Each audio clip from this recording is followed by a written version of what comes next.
Pika, dobra sta prijatelja, vedno le naprej na zelene travnike. Bobby in Pika, ko posije sonce, vesela in smeje, odhitita v gori. Bobby in Pika, dobra sta prijatelja. Papirnati zmaj. Polž Bobby je še vedno spal, ko je Pikapolonica Pika potrkala na njegovo okno. Dobro jutro, Bobby. Pridi, greva narediti papirnatega zmaja. Pika je narisala zmaja na papir in Bobby ga je izrezal. Okrasila sta ga z barvnimi papirnatimi trakovi. In nato sta nanj privezala dolgo vrvico. Greva ga preizkusit, je rekla Pika. Z roko v roki sta odšla, da bi preizkusila svojega papirnatega zmaja.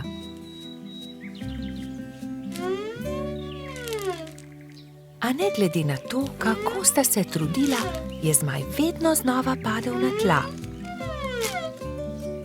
Bom splezala na to drevo in poskusila od tam, mogoče bo tako poletel.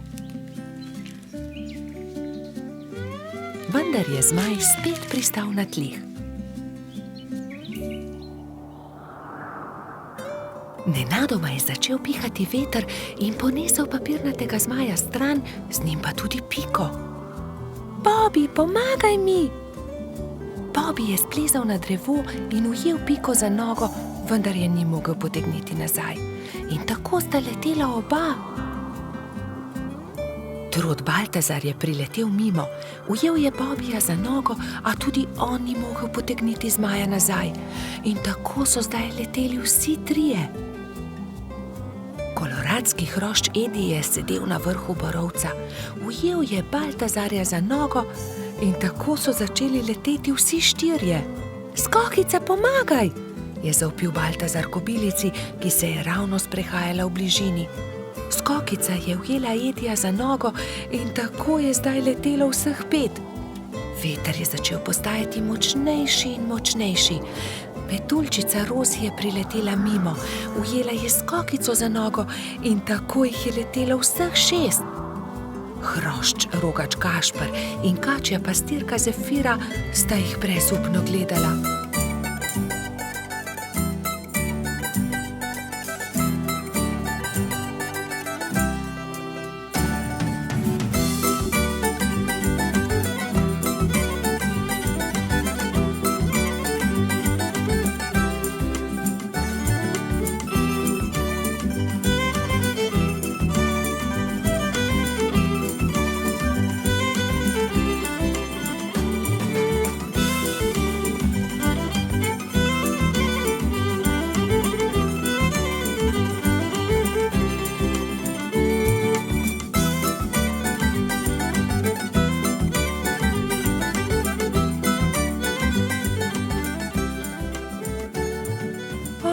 Ne, veter jih nosi naravnost v gozd. Papirnati zmaj se je ujel na vrh borovca in vsi so pristali na vrhovih dreves. Nato se je veter umiril in pokazalo se je sonce. Bobby se je ves zaskrbljen obrnil proti Pikapolonici. Pika, jaz ne znam leteti, kako bom prišel dol? Ne skrbi, Bobby, prepričana sem, da se bomo česa domislili. Že vem, je vzkliknil Gašper. Pridi sem, Bobby, skoči na to odejo, ne bodi prestrašen, ne bo se poškodoval. Takoj, ko je Bobby pristal na odeji, se je odbil in poletel nazaj v zrak. Poglej me, to je zabavno. Poskusimo še mi, so vzkliknili drugi. Skakali so po odeji gor in dol do pozne večerne ure.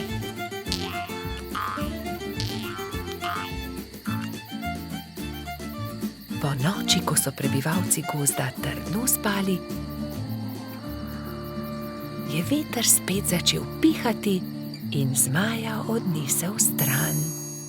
Bobby in Pika, dobra sta prijatelja. Mali kanarčki.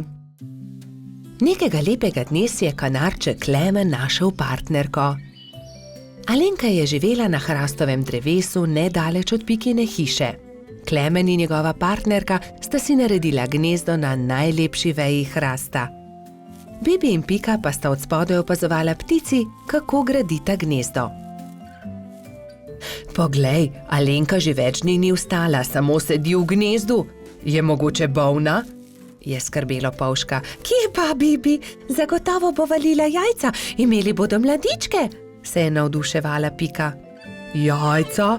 Mladički? Je bil zmeden Polž. No, seveda, greje jih in iz jajce bodo kmalu zvalili mladički, je dejala Pika Polonica. Alenka je kmalu vstala in ko se je obrnila v gnezdu, je Bibi zagledal 3 mala bela jajca.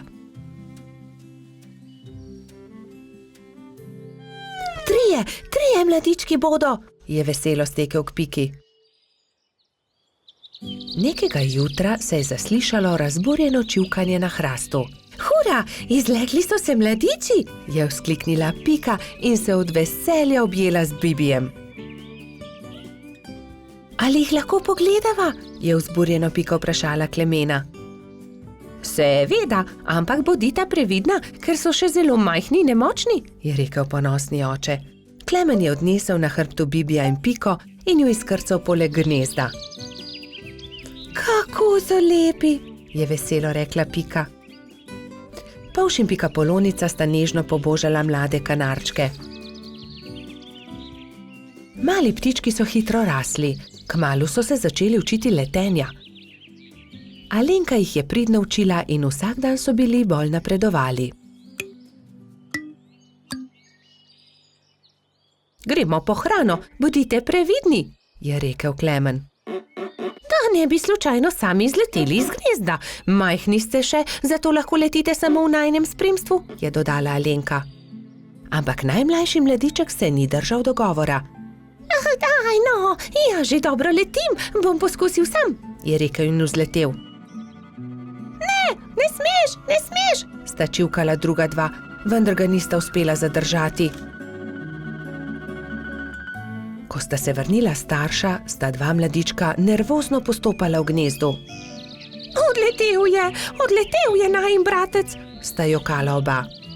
Joj, pa tako majhen je še, le kaj se je zgodilo z njim, je prestrašeno kričala Alenka.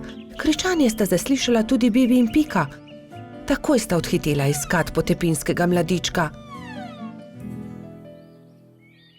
Iskali so ga povsod, iskali so ga v hribih, na planinah, ob jezeru, v gozdu, na travnikih, ampak nikjer ga niso našli.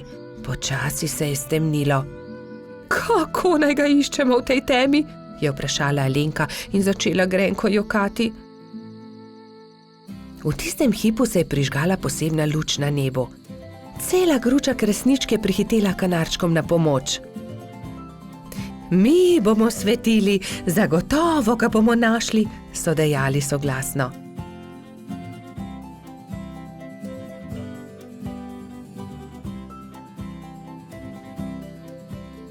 Tam je, v grmovju, je zakričal nenadoma Bibi in vsi so stekli tja. Mali kanarček je utrujen in prezebel dremal sredi grmovja. Alenka ga je dvignila v svoje krilo in ga veselo objela. Pa smo te našli. Od zdaj naprej vedno bodi priden, je rekel Klemen. Alenka je odletela proti nebu, kresničke pa so svetleče se zaplesale okoli njih. Tako lepo je bilo videti, kot da bi vile plesale na nebu.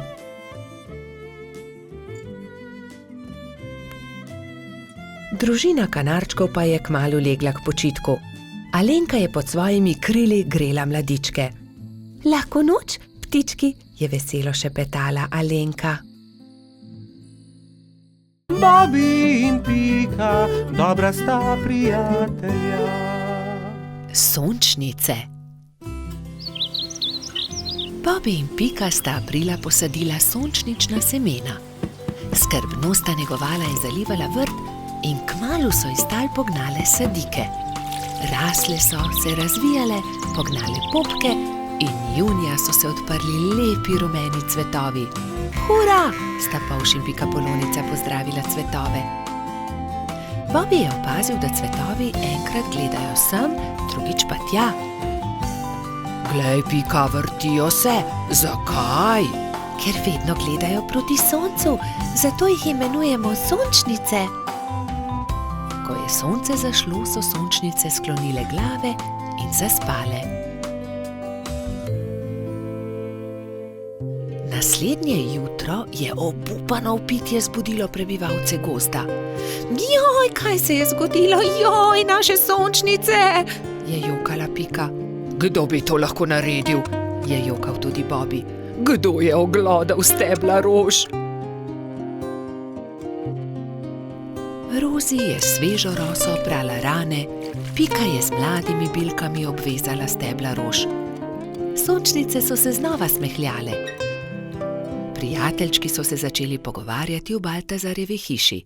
Kaj naj naredimo? Se je spraševal Bobby. Ponoči moramo stražiti, jaz bom prva, je pogumno dejala Pika. Pikapolonica se je tiho skrila za grm in budno opazovala. Ni bilo treba dolgo čakati. Kmalu je na cvetno polje prišel Hrček in začel glodati stebla sončnic. Takrat je Pika skočila izza grma in jezno zavpila nanj. Poberi se! Hrček se je prestrašil in zbežal. Tisto noč se ni več vrnil.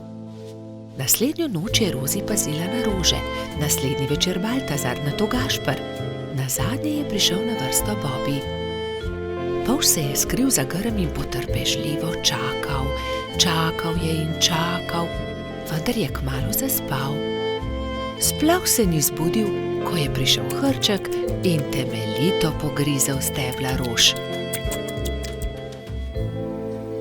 Joj, zaspal sem, nisem pazil na rože, je jokal Bobby, ko je zjutraj zagledal žalostno bingljajoče sončnice. Bobby je zaspal, spal je medtem, ko je Hrček pogrizel rože. Zakaj ste žalostni? Jih je vprašal doktor Sova. Pika je povedala Sovi, kaj se je zgodilo s sončnicami. Pogovorite se s Hrčkom, prosite ga, naj rože pusti pri miru, jim je svetoval doktor Sova. Spi tam pod velikim hrastom. Tam je, leži tam v grmu, je Bobby šepetal drugim. Hrček se je nenadoma zbudil. Vsi so se prestrašili drug drugega. Hrček hroščev, hrošči pa Hrčka. Ne boj se nas, je začela Pika.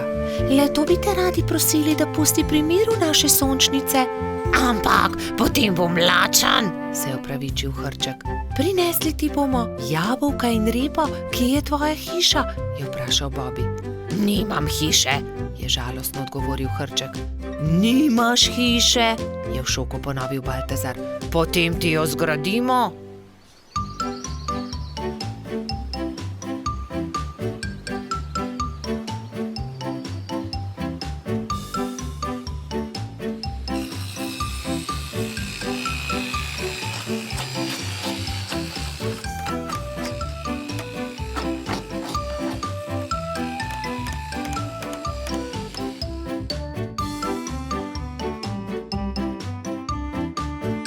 Pika je prinesla jabolka, Bobby semena, Rozi rozine, Baltazar regratove liste, Gašper pa korenček. Moja hiša je zelo lepa, je srečno dejal Hrček. Hvala tudi za večerjo. Hrček ni več grizel rož, sončnice so se vse poletje veselo nasmihale Bobbyju, Piki in njunim prijateljem.